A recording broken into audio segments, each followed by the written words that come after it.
Karimnagar collectorate ప్రజావాణిలో సమస్యలు చెప్పుకునేందుకు queue కట్టారు జనం. కరీంనగర్ గాంధీ రోడ్లో ఏర్పాటు చేసిన బ్రాందీ షాప్పై స్థానికులు ఫిర్యాదు చేసినా పట్టించుకోవడం లేదని అశోక్ అనే వ్యక్తి పెట్రోల్ పోసుకుని నిరసన తెలిపాడు. కరీంనగర్ కలెక్టరేట్ ప్రజావాణి నుంచి మరింత సమాచారాన్ని వెంకటేష్ అందిస్తారు.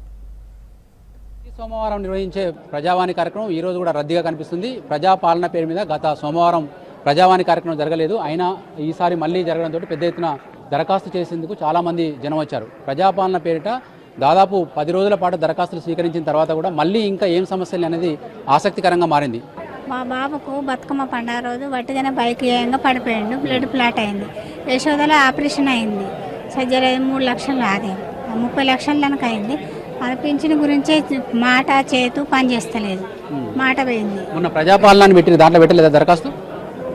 పెట్టినాము కానీ అప్పుడు టైం అయిపోయింది.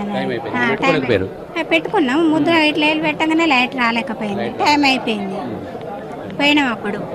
అందుకొరక చిన్న ఏజ్ కదా అని బాధ మాకు పెన్షన్ గురించి.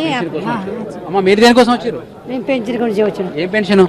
పిల్లలు చేయటం చిన్నపిల్లలకు రామకృష్ణ కాలం నుంచి వచ్చినాం. మేము ఏమైనా తిరిగి 6 నెలల కాలం తిరుగుతా ఉన్నా. ఇంకా పెన్షన్ వస్తలేదు పిల్లలకు, 2 పిల్లలకు. ఏం పెన్షన్? ఈ చేతులు వంకర ఉన్నాయి చూడు, వికలాంగుల పెన్షన్. ప్రజాపాలన కింద అప్లై చేయలేదా? చేతులు తీసుకోలేదు సార్. ఇక్కడ కొంతమంది మహిళలు కూడా వచ్చారు. ఇప్పటికే వీళ్ళంతా గాంధీ రోడ్లో ఉన్న బ్రాందీ షాపును తొలగించారని చెప్పి వచ్చారు. మళ్ళీ లాస్ట్ సోమవారం వచ్చినట్టు మళ్ళీ వచ్చారమ్మా? లాస్ట్ మంత్ వచ్చినాం మేము. వస్తే మేడము ఓకే చేస్తాము అని అన్నది. మళ్ళీ ఇప్పుడు కూడా నిన్న కాక మొన్న 40 మంది ఉండగాలని తీసుకొచ్చి వైన్స్ ఓపెన్ చేయించిండు. మేము పోయి అడిగితే మా మీదకి దొబ్బుకుంటా, మా మీదకి తిట్టుకుంటా, పోలీసులు ముంగట పెట్టుకొని మమ్మల్ని ఉండాలి, పెట్టాలి, మేము కంపల్సరీ మేము పెడతాం, మీరు ఏం చేసుకుంటారో మీరు చేసుకోండి అదే అని చెప్పి మమ్మల్ని బెదిరించి మమ్మల్ని మానసికంగా మమ్మల్ని ఈ విధంగా చేస్తున్నాడు. అది ఇట్లా పడేది ఉంటే మా కుటుంబాలు, మేము ఆ రోజు చెప్తున్నాం, ఇప్పుడు చెప్తున్నాం, ఇప్పటికి కూడా మా కుటుంబాలు మేము రోడ్డు మీద పడతాం. అట్లా ఏంది మీ ఏరియాలో బ్రాండ్ షాప్ పెట్టడం వల్ల ఎట్లాంటి సమస్యలు వస్తాయి మీకు? చాలా సమస్యలు వస్తాయి. గాంధీ రోడ్లో మేము 25 ఏళ్ల నుంచి వెళ్ళి బిజినెస్ చేసుకుంటున్నాం.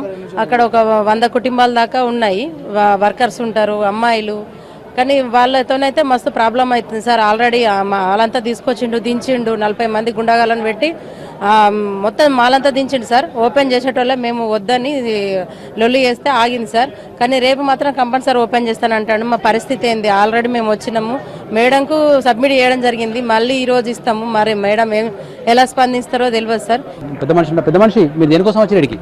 మేము కలెక్టర్ ఆఫీసులో మా వృద్ధ కళాకారుల గురించి డిపిఆర్ సంతకాలు చేస్తలేనండి. మాకు వృద్ధ కళాకారులకు ఏం కావాలి? మాకు అక్కడ డిపిఆర్ సంతకం అయితేనే రవీంద్ర భారతిలో తీసుకుంటారు. నువ్వేం కోరుకుంటున్నావు? నెలవారీ పెన్షన్ కోసం కళాకారులకు ఇచ్చే పెన్షన్ నీకు రావడం లేదు. దాని గురించి కలెక్టర్ ఆఫీస్కి రావాల్సి వచ్చింది. కలెక్టర్ ఆఫీస్కి లెటర్ పెట్టుకొని మరి కలెక్టర్ గారు ఏం చెప్తారో దాన్ని బట్టి మేము మళ్ళీ డిపిఆర్ను సంప్రదిస్తామని వచ్చామండి. ప్రజాపాలన కూడా దరఖాస్తు ఇచ్చినాము. గత 4 నెలల నుండి ఇవే తిప్పలు పెడుతున్నారు. ఏంది సమస్య? ఏంది అని వస్తలేరు. అది సరిహద్దులు చూపెడతారు, భూమి కొలతలు పక్కపట్లు చూపించారు. మాకు ఉంచాలి కదా. సర్వేయర్ కోసం దరఖాస్తు చేసుకున్నా ఇంకా వచ్చులు లేదు. ఎన్ని రోజులు దరఖాస్తు చేసుకుని? 4 సార్లు ఇచ్చిన. 4 సార్లు ఇచ్చినా కూడా వస్తలేరు సార్. పట్టించుకుంటారు సార్. న్యాయం చేయాలని చూస్తున్నాం సార్. మీరు ఎందుకు వచ్చేదే? అదే అటు వచ్చినావు, అన్యాయం జరుగుతలేదు. ఏంది మీ సమస్య? ఏంది? మాకు భూములు ఎక్కువ తక్కువ అలా పెట్టిపోయారు, కానీ మాకు పెడతలేరు. ఏ ఊరు మీది? ఉద్యారం, గంగాధరం మండలం, ఉద్యారం, కర్మార్ జిల్లా. 6-7 సార్లు వచ్చినా కానీ అత్తాను స్పందించలేదు, ఏది లేదు. నీ భూమికి ఏమైంది? ఏమైంది? నాకు 469 బీలా ఏలా అయితే వాళ్ళు 469 ఏళ్ళు మా దాంట్లో వచ్చి పెట్టి పిచ్చిపోయారు. మళ్ళీ రమ్మంటే అత్తలేరు. అసలే ఏం పెట్టిరు? కనీళ్ళు పెట్టేసారు. మీ భూమి అలా ఆపుకున్నారు. దాని కొరకు మీరు స్పందించిన అధికారులు ఎవరు స్పందించలేదు, అచ్చులేదు. దళిత బంధు పెట్టుకున్నా సార్. మా భార్య 53 సంవత్సరాలు ఉన్నాయి. ఉంటే అది ఏజ్ ఎక్కువ ఉన్నదని నన్ను పక్కకు పెట్టిండు, రిజెక్ట్ చేసిండు. డబ్బులు పడ్డాయి. హైదరాబాద్ కాన్స్టిట్యూషన్ ఇది. హైదరాబాద్ కాన్స్టిట్యూషన్. అయితే ఇప్పుడు అత్త చేత్తా అంటాడు, చేత్తలేడు. నన్ను ఇప్పుడు సంవత్సరం బట్టి తిప్పుతానే ఉన్నాడు. కలిసిరా మరి? ఇలా కలవలేదు. ఏమంటారు? కలవలేదు, సారే కలవలేదు నాకు. అంతకుముందు ఇవన్నీ కాగితాలు పట్టుకొని వచ్చినావు కదా?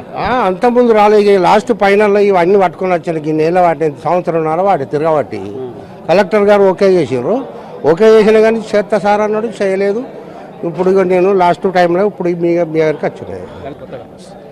సార్ వికలాంగుల సమస్యలు అంటే చాలా బాగున్నాయి సార్. ఇప్పుడు 2021లో మేము స్పెషల్ క్యాంపు హుజరాబాద్ నియోజకవర్గంలో పెట్టించినాం సార్.